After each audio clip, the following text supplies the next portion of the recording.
Some business now then on the programme, and Asian stock markets pretty mixed as investors look ahead to US jobs data, which is due later this week for reassurance, if you like, that the biggest global economy is recovering from coronavirus. And the previous month's big hiring miss, as you can see, pretty much even, isn't it? Drops and also advances there on the markets in Asia.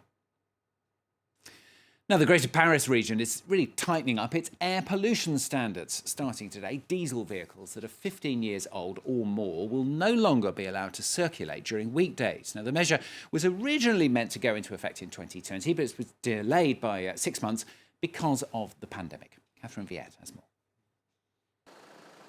For motorists with older diesel-powered vehicles, new rules apply. Starting on Tuesday, they won't be allowed to drive in Paris and the surrounding area. À un moment donné, on n'aura plus le choix. On est obligé de s'adapter, de toute façon. The ban extends to diesel vehicles over 15 years old and gas vehicles over 24 years old.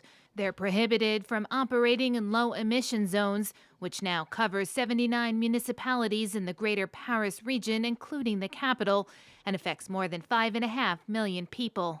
The 40 Million Automobile Association, which advocates for motorist rights, says the measure is unfair. Quand on y réfléchit, la voiture, c'est quelque chose de légal. On l'a acheté avec un crédit pour certains, neuf à un moment donné. Certains ont même bénéficié d'un bonus écologique pour acheter un véhicule diesel. Et aujourd'hui, on nous dit, vous ne pouvez plus rouler avec. C'est une injustice sociale. Ça n'a aucun sens. C'est une obsolescence programmée qui est créée par nos élus.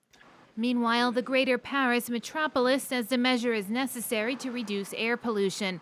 According to the organization, vehicle bans like this are highly effective in reducing emissions from road traffic, one of the main sources of pollution in cities. C'est un sujet de santé publique, c'est pas une lubie écologique. Non, c'est un enjeu qui touche tous les territoires. To support lower-income households, the government and the Greater Paris metropolis are offering up to €19,000 for the purchase of new clean energy vehicles.